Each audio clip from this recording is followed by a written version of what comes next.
También saludamos a nuestros hermanos que se encuentran en Zoom desde sus casitas. Y bueno, quiero recordarles, antes de iniciar la enseñanza del día de hoy, lo que compartimos la semana pasada. ¿Recuerdan? ¿Alguien recuerda cómo se titulaba la enseñanza pasada? ¿De qué nos hablaba? Del llamado, ¿cierto? Ok, nos hablaba del llamado. Dios recordándonos ese santo llamado. Y para que podamos entender ese santo llamado del Señor, es muy necesario que podamos comprender quién es el que nos llamó, quién es el que nos hace ese llamado. Por eso los invito a que vayamos a Romanos capítulo 14, Romanos 14.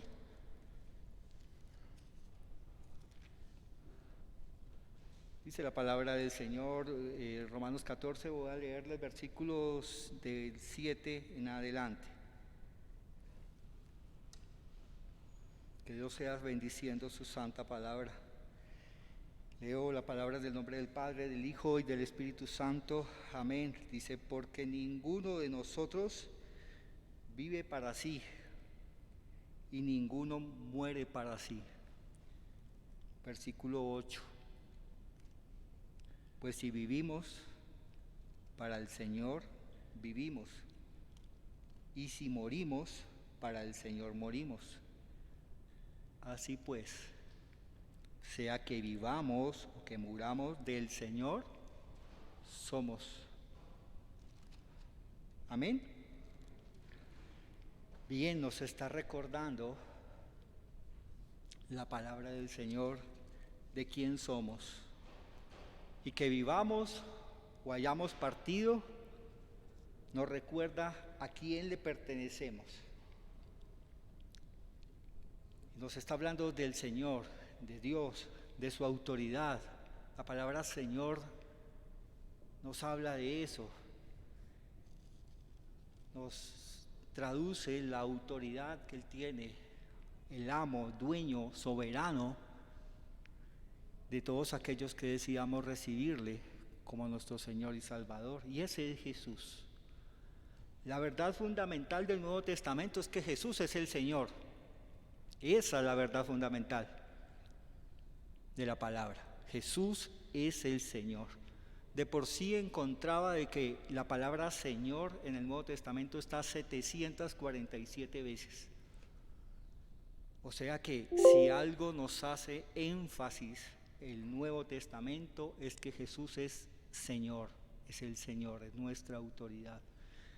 La palabra de por sí nos enseña y nos invita a que recibamos al Señor como eso, como el Señor de nuestras vidas. Por eso ahora quiero que vayan a Malaquías. Malaquías es el libro, el último libro del Antiguo Testamento y está atrás del Evangelio según San Mateo. Y Malaquías capítulo 1, en el versículo 6, nos dice esto. El hijo honra a su padre y el siervo a su señor. Si pues yo soy tu padre, y hace una pregunta, ¿dónde está mi honra? Y si soy Señor, ¿dónde está mi temor? Dice Jehová de los ejércitos a vosotros, oh sacerdotes, que menospreciáis mi nombre y decís, ¿en qué hemos menospreciado tu nombre? Si hemos aceptado al Señor como eso, como el amo, como la autoridad de nuestras vidas, la palabra nos está diciendo que le debemos honra y que le debemos temor. Les recuerdo que esa palabra temor allí no es miedo, sino es la palabra temor de reverencia, de darle el lugar debido a Dios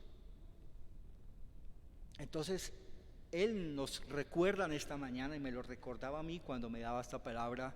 Me decía: Luis Carlos, si tú me aceptaste como tu Señor, me honras con tu vida, me temes en la manera en la que vives.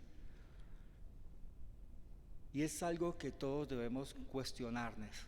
Si Él no es nuestro Señor, entonces, ¿de qué manera vivimos y de qué manera estamos asumiendo el llamado del que Él nos habló la semana pasada? Y recuerdo que utilicé la semana pasada el libro de Jonás. Si quieren, vayan buscándolo nuevamente. Jonás. La semana pasada tocamos un poco este libro. Está ahí atrás de Malaquías. Es el quinto de los profetas menores. Jonás. Y de por sí les había dicho que si hubiese sido posible, lo hubieran leído. Es un libro muy corto, apenas tiene 3 capítulos. Aquellos que fueron juiciosos y lo leyeron, pues como que van a estar más en contexto de lo que el Señor quiere hablarnos. Solamente quiero leerles en principio el versículo 3. Jonás, capítulo 1, versículo 3. ¿Todos lo tienen? Es muy importante que estemos en Jonás, que vamos a trabajar en este libro.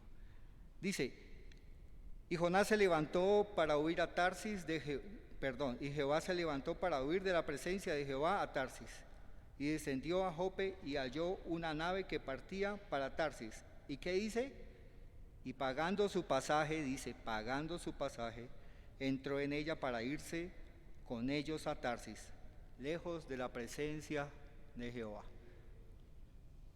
Bueno, mis hermanos, Jonás, les decía también, creo que la semana pasada, que él era contemporáneo de otros 2 profetas, que eran Oseas y Amós. Ellos vivían en ese mismo tiempo, vivían en Israel y eran profetas para este pueblo. Y Nínive, esa Nínive de la que nos habla ahí, era la capital de Asiria. Ellos eran enemigos de Israel. Y estos ninivitas eran famosos por la manera en la que torturaban los rehenes de las naciones enemigas. Entonces, mire que lo que le está diciendo al Señor, el Señor a Jonás tampoco era fácil, ¿no? Les está diciendo: tienes que ir a Nínive, y él sabía, él conocía, los israelitas tenían claro quién eran sus enemigos. O sea que Jonás se está enfrentando a 2 problemas. Si predicaba y ellos se arrepentían, pues su pueblo y su nación podría tomar esto como una traición a él. Pero si iba y les predicaba y ellos no se arrepentían, entonces corría peligro, porque sabía lo que ellos hacían con los rehenes, con sus enemigos, y más si les llevaba un mensaje de parte de un Dios de sus enemigos, o sea, el Dios de Israel. Así que él toma una tercera opción. La tercera opción que él toma es hacer su propia voluntad. Encontraba también, buscaba en los mapas, y mira que Nínive estaba como a 1000 metros, un poquito menos, de Israel. O sea, él estaba a 1000 metros de distancia para ir a Nínive, que era lo que Dios le había dicho. Pero resulta que Tarsis era una ciudad europea que estaba a 5000 metros. Pero él estuvo dispuesto a viajar 5000 kilómetros. Él estuvo dispuesto a viajar 4000 kilómetros más con tal de alejarse de la voluntad del Señor. Entonces, escuchemos lo primero que quiero que reflexionemos. Siempre que uno desobedece al Señor, el viaje va a ser más largo, siempre. Siempre que vayamos en contravía de la voluntad de Dios, producto de nuestras malas decisiones, entre cada vez más nos alejemos, el retorno al Señor va a ser más largo. Nos vamos a tardar más. El regreso va a costar más. Por eso les hice, cuando leímos el versículo 3, les hice énfasis en algo que decía, y es que dice: pagando su pasaje. O sea, Jonás tuvo que pagar su pasaje, dice el versículo 3. Y aquí hay otra lección, y es que cuando huimos de la voluntad del Señor, tenemos que correr con los gastos que signifique alejarnos de Dios. O sea que cada vez que vayamos a tomar una decisión que tú y yo sabemos que es contraria a la voluntad del Señor, pues primero pensemos que eso va a traer unas consecuencias, que eso va a traer unos costos, unos gastos, y que esos los vamos a tener que asumir nosotros. En muchos momentos de nuestra vida, sé que yo lo digo en particular, me enrumbé a Tarsis, y el costo de eso fue estar 15 años lejos de mi familia. Y ese precio tuve que pagarlo, y no solamente lo pagué yo, se lo pagaron mi esposa y mis hijitos. Y ese es el costo de las decisiones que tomamos. Y por eso, lo primero que quiero decirles es, detengámonos antes de tomar cualquier decisión a pensar si Jesús lo haría. Porque eso nos va a indicar si estamos o no en la voluntad de Dios. Porque si no, vuelvo y lo repito, eso va a traer un costo para nuestras vidas. Así de que piensa que si algo te está costando más de lo que has pensado, si algo se está tardando más de lo que imaginas, es muy probable que vayas en dirección contraria a la voluntad de Dios. Es muy probable que vayas camino a Tarsis. Eso también es un indicativo.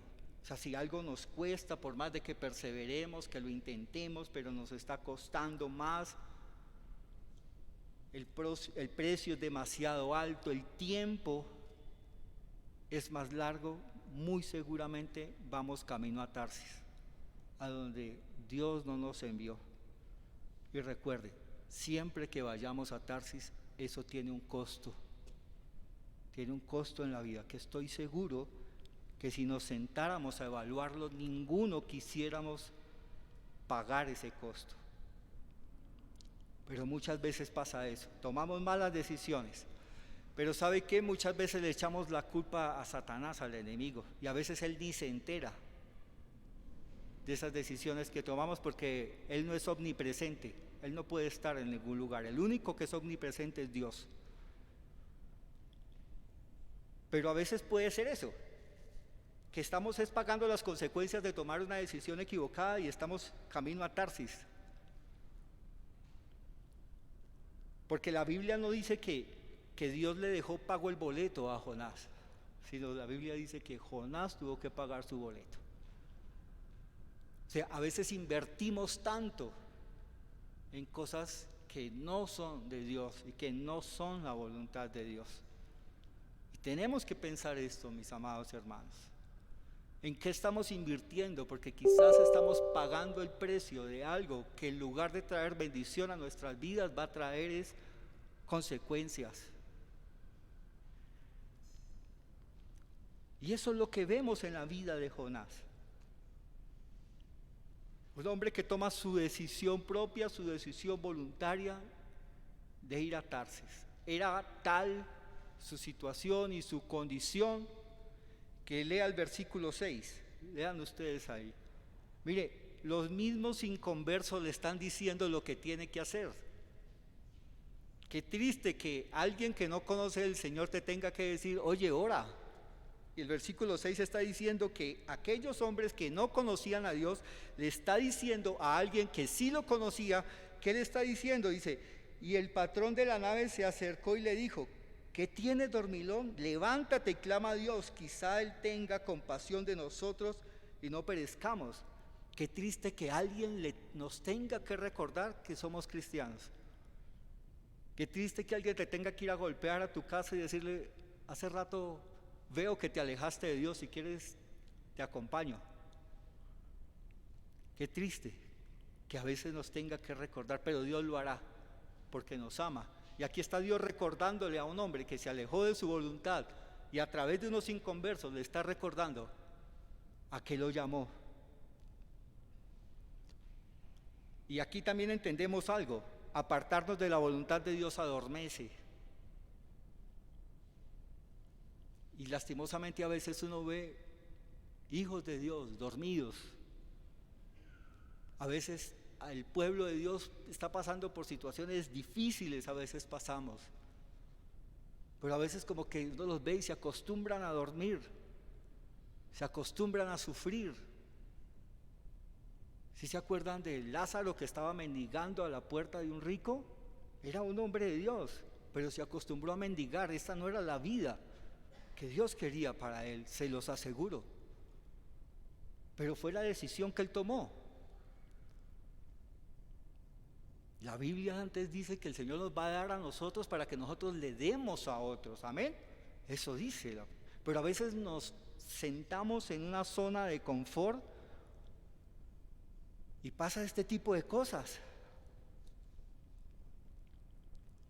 Usted también puede decir, muchos podrán decir, no, pero Dios me está usando.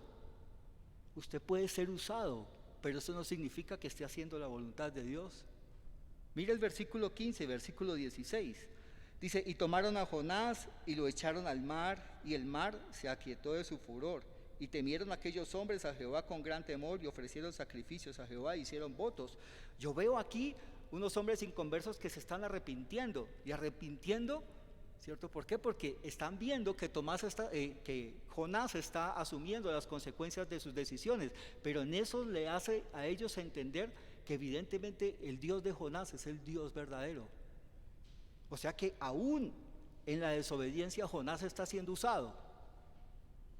Entonces el hecho de que a veces seamos usados, eso no significa que andemos en la voluntad perfecta del Señor.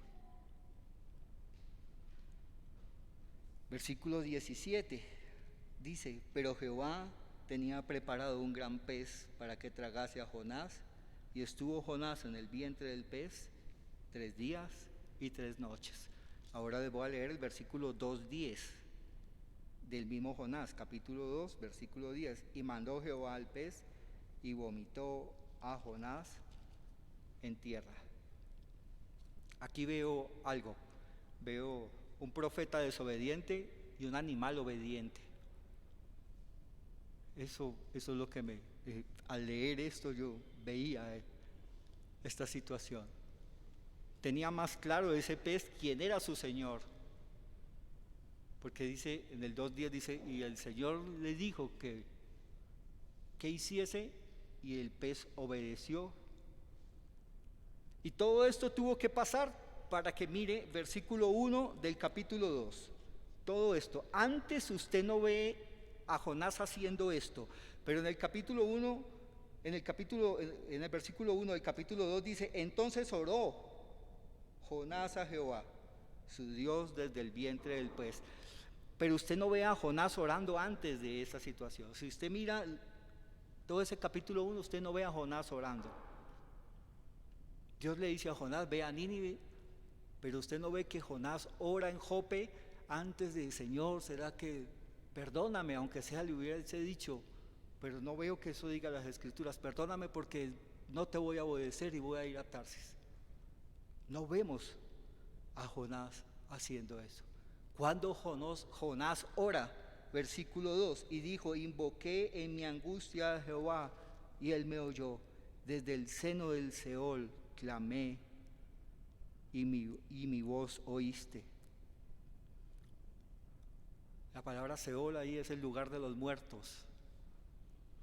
O sea, estaba tan cerca de la muerte, y solo en ese momento, tan cerca de la muerte, fue que él se acordó de orar.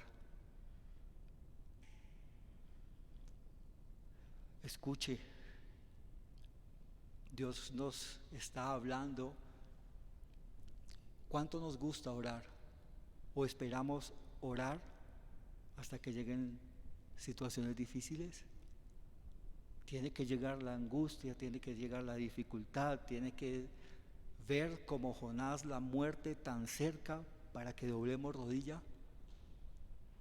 ¿Qué tiene que pasar en nuestras vidas para que oremos, para que clamemos?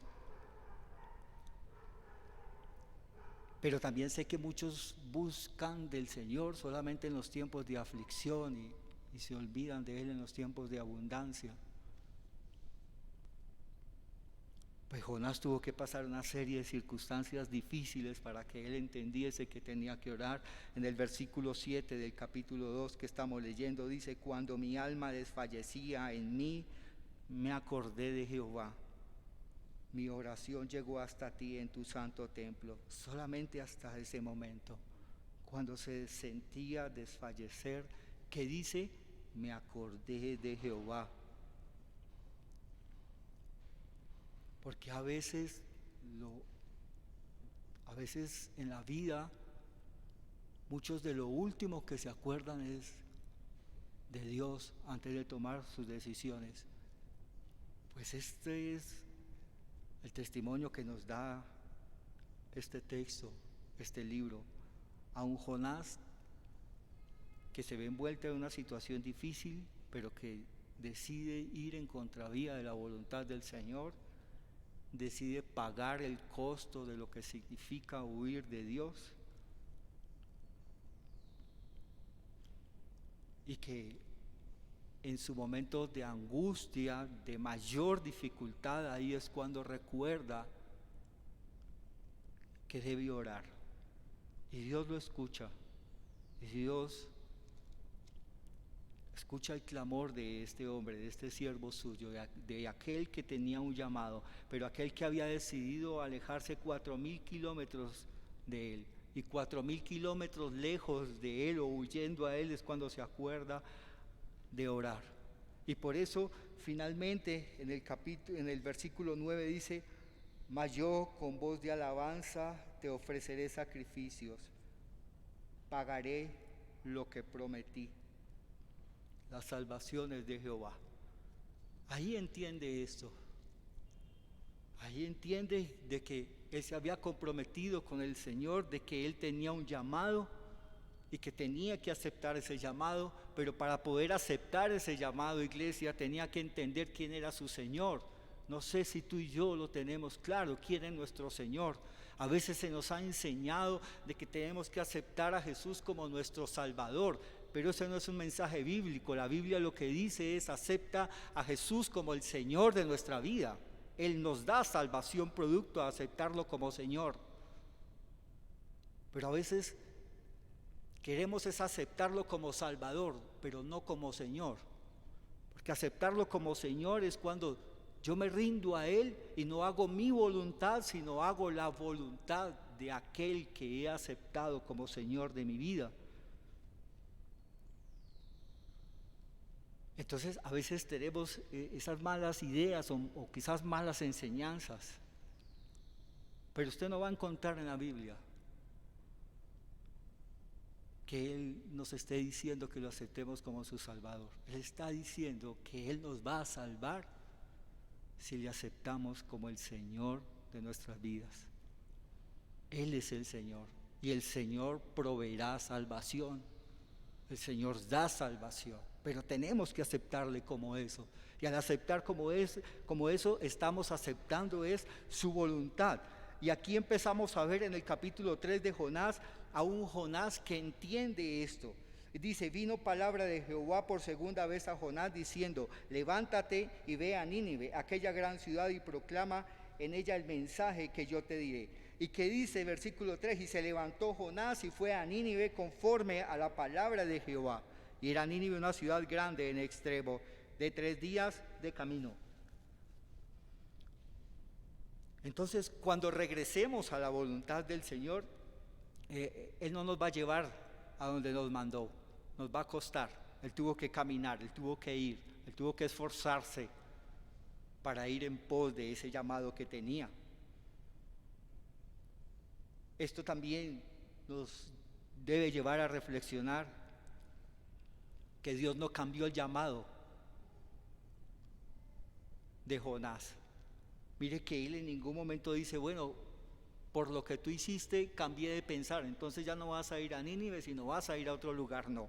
Si usted mira cómo empieza el capítulo 1 y cómo empieza el capítulo 3, está diciéndole: el llamado sigue siendo el mismo, Jonás. hay que ir a Nínive, levántate y camina a Nínive y ve y predícales que se arrepientan.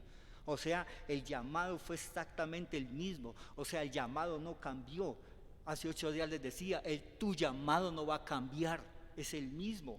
Así le hayas negado, así te hayas ido para Tarsis, así te hayas desviado 4,000 kilómetros como este hombre, el llamado siempre será el mismo. Dios no se equivoca. Si Dios te llamó es porque tiene ese llamado para ti y te lo tendrá y te lo sostendrá por siempre. Mientras le aceptemos como Señor. O sea que ese tiempo de espera también va a depender de que nosotros entendamos esta gran verdad. Y la verdad es, Jesús es el Señor. Y si Él es nuestro Señor, entonces ¿dónde está la honra que le debemos? Si Él es nuestro Señor, ¿dónde está el temor que le debemos? Como le decía, nos lo leímos en Malaquías capítulo 1, versículo 6. Porque yo sé que si uno a uno de los que están acá y muchos de los que están en iglesias hoy en día, hoy a esta hora, les pregunto, ¿Jesús es su Señor? Me van a decir que sí. Pero la pregunta es la misma. Entonces, ¿dónde está esa honra que le debemos? ¿Dónde está ese temor que le debemos? ¿Estamos andando en su voluntad? ¿Hemos aceptado su llamado? ¿Estamos en pos de ese llamado? Porque el llamado sigue siendo el mismo. Levántate y ve a Nínive. ¿Cuál es tu Nínive? ¿Cuál es tu llamado? Pues hay un llamado esperándote.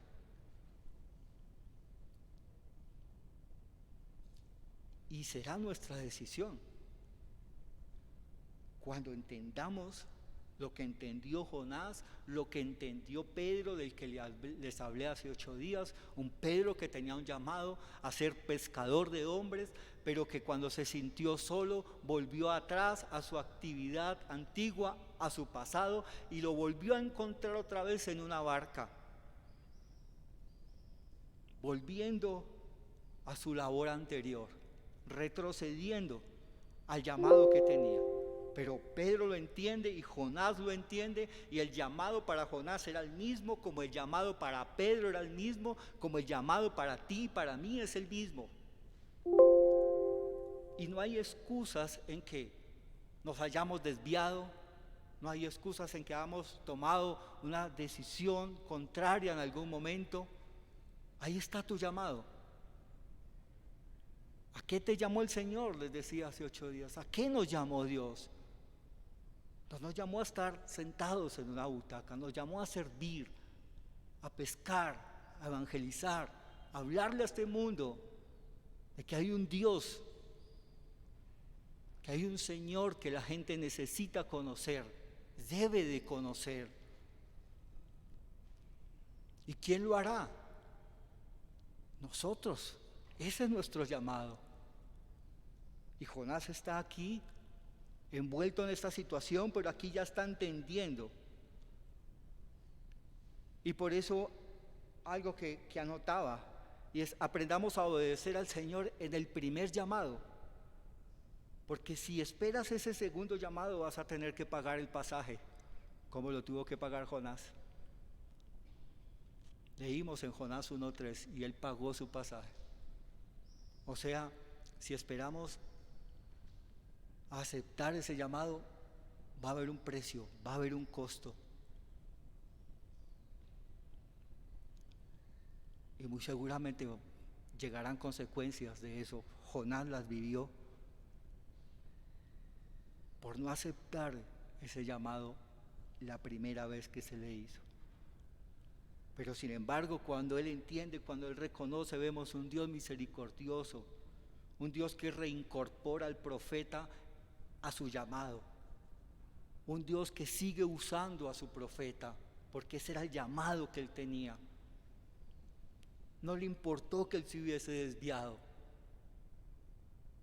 sino se le apareció en el camino para que él entendiera que tenía un llamado y que tenía que ejercerlo, que tenía que aceptarlo como el Señor de su vida.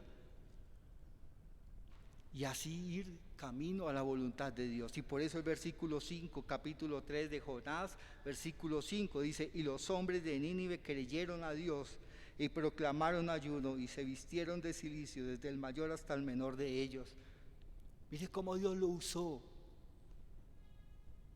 Dios lo restauró, lo reincorporó al llamado que este siervo tenía. Dios no le dijo: ya ahora tu llamado no va a ser el mismo, ahora vas a estar sentado y vas a estar en disciplina, puesto que tú me decidiste desobedecerme. No, el Señor le está diciendo: bueno, yo te restauro tu llamado, el llamado sigue siendo el mismo. Yo te llamé para que seas un profeta, para que anuncies mi palabra. Y él fue y lo hizo, y mire el respaldo que tuvo. Dice que todos procedieron a arrepentirse. Después usted puede seguir leyendo que hasta el mismo rey firma un edicto y dice que todo el mundo tiene que arrodillarse, humillarse ante Dios. Cualquiera lo hubiese echado de la iglesia. A veces pasa eso. A veces la gente falla y lo sacan de las iglesias. Dios no lo hace. Dios lo reincorporó a su llamado. Dios no le puso reemplazo. Les recuerdo que les dije, tanto Amós y Oseas fueron contemporáneos de él. Él le había podido decir: bueno, Oseas, como Jonás no quiso ir a Nínive, entonces vas a ir tú. No, Dios lo reincorpora a su llamado. Y es lo que también quiero recordarles. Tú tienes un llamado. Y ahí está ese llamado esperándote. Dios conservará ese llamado. Si has tomado decisiones equívocas y has ido rumbo a Tarsis, pues Dios está ahí con el mismo llamado, esperando a que tú decidas aceptarlo como el Señor de tu vida. Porque no tendríamos derecho a llamarnos cristianos si no hemos entendido que Él es nuestro Señor. La única manera de realmente hacernos llamar cristianos es que entendamos que Él es nuestro Señor y que le debemos obediencia. Nos salvamos por creer que Jesús es nuestro Señor. Se puede leer Romanos capítulo 10, versículo 9. Si confesares con tu boca que es ¿qué dice ahí? Que Él es el Señor. Si confesamos con nuestra boca que Él es el Señor. Hechos 2:36, alguien que me lea por favor Hechos 2:36. Podemos también ver Hechos 16:31. Mientras alguien me busca 2:36, Hechos 16:31, no lo sabemos todos, ¿cierto?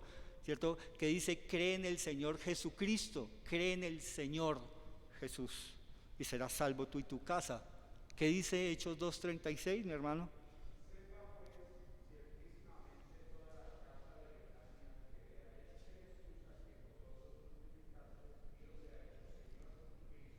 Amén. Dios le ha hecho Señor y Cristo para que nosotros aceptemos ese señorío de Él. A veces por qué pasa o por qué sucede y tantas situaciones en nuestra vida, tantas malas decisiones, invertimos como lo hizo Jonás, invirtió para irse rumbo a Tarsis. Muchas veces nos pasa a nosotros lo mismo, invertimos, pagamos, dedicamos tiempo, nos desplazamos de un lugar a otro, pero no en la voluntad del Señor. Y después asumimos esas consecuencias. ¿Todo por qué? Porque no le hemos aceptado, no le hemos querido aceptar como Señor. Porque si Él es nuestro Señor, Él nos va a guiar en las decisiones que debemos de tomar. En cada decisión del día a día, si Él es nuestro Señor, debemos colocarla enfrente de Él. Señor, ¿qué quieres que tú hagas? Señor, ¿cuál es tu voluntad? Aún vemos a Jesús en una situación difícil en Getsemaní, diciendo: Señor, yo no quisiera beber de esta copa, pero no hago mi voluntad sino la tuya. Un Jesús sujeto, un Jesús que nos enseña esto. Nos enseña lo que tenía que aprender Jonás, lo que tenía que aprender Pedro, lo que tenemos que aprender nosotros. Tenemos un llamado, hay un llamado. Pero para que eso se ejecute en nuestra vida, necesitamos tener claro que Él es nuestro Señor y que Él nos va a guiar, solamente Él nos va a guiar a su voluntad perfecta. Porque no podemos seguir a dos señores, la Biblia muy claro lo dice. Puede buscar Lucas 16:13. Y allí la palabra está diciendo que no podemos seguir a dos señores, porque o se aborrecerá al uno y se amará al otro. Pero no podemos tener una vida de doble ánimo, sino que el Señor nos llama y nos recuerda el llamado a que sigamos su voluntad. Pero recordemos que aún así nos veamos enfrentados en esas situaciones, hay un Señor, como lo vemos, que está diciéndole a Jonás y restaurándole en su llamado. No lo está haciendo a un lado en ningún momento, sino lo está llamando y le está diciendo: Jonás, ve a Nínive, que el llamado sigue siendo el mismo. Yo te reincorporo al llamado que tú tienes. Mi llamado nunca cambia. Leíamos la semana pasada, porque irrevocables son los dones y el llamamiento del Señor. La demora está en cuanto nos cueste aceptar que Él es nuestro Señor. Si usted ha leído, bueno, no solamente en la Biblia no lo aclara, pero si un hombre tiene un esclavo, todo lo que tiene ese esclavo le pertenece ¿a quién? Al hombre, a su dueño. Y eso somos. O sea que nuestra vida toda es del Señor. O sea, si hemos aceptado ser sus siervos, si hemos aceptado a Jesús como el Señor de nuestra vida, Él es el dueño de todo, de nuestro hogar, de nuestro matrimonio, de nuestras finanzas, de nuestros planes, de nuestros sueños, de nuestro ministerio. Él es la cabeza.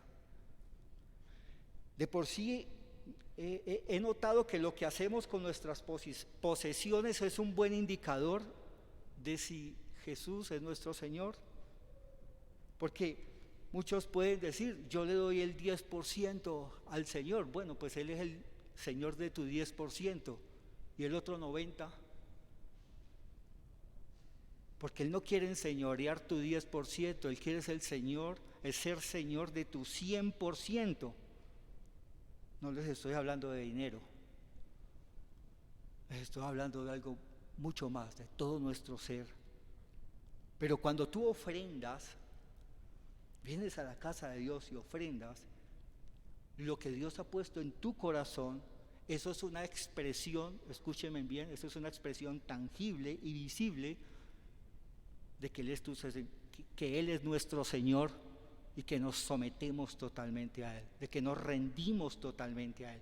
O sea, así que cuando damos de esa manera, estamos diciendo: Señor, esto que hoy doy, que tú pones en mi corazón el dar, representa de que todo lo que tengo te pertenece a ti y que simplemente soy un administrador de tus bendiciones, Señor. Eso es. A veces inclusive diezmamos, ofrendamos sin tener el concepto claro. Y cuando Él es el Señor de nuestra vida, es el Señor de todo nuestro ser. Y es lo que hoy nos está recordando nuestro Padre: cómo hemos aceptado a su Hijo. Si solamente le hemos aceptado para que nos salve como Salvador, o si hemos entendido que para que Él pueda salvarnos necesitamos aceptarlo, es como el Señor de nuestras vidas. Váyanse a Lucas. Acompáñenme, mis amados hermanos, Lucas capítulo 6. Porque aquí hay una contradicción en cuanto a lo que pasa. Lucas, Evangelio según San Lucas, capítulo 6.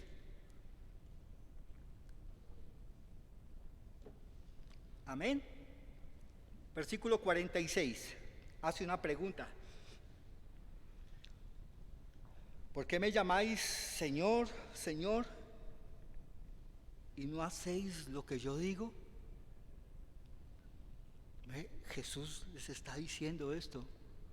Y utiliza una parábola que todos la conocemos, los dos cimientos. Y nos empieza a decir, ¿tú quieres construir? Pues la base de tu construcción es que yo sea tu Señor. Si yo soy tu Señor, tú vas a construir sobre mí, que soy tu roca, está diciendo Jesús. Yo soy la roca, yo soy tu Señor. Si tú construyes bajo esa roca, todo lo que edifiques, así vengan vientos, mareas, lo que sea, nada va a pasar. Pero si tú construyes sobre la arena, porque no me has aceptado como el Señor de tu vida, puedes construir mucho, pero un día sufrirás grande pérdida y todo eso se vendrá abajo, porque es trabajo de hombre.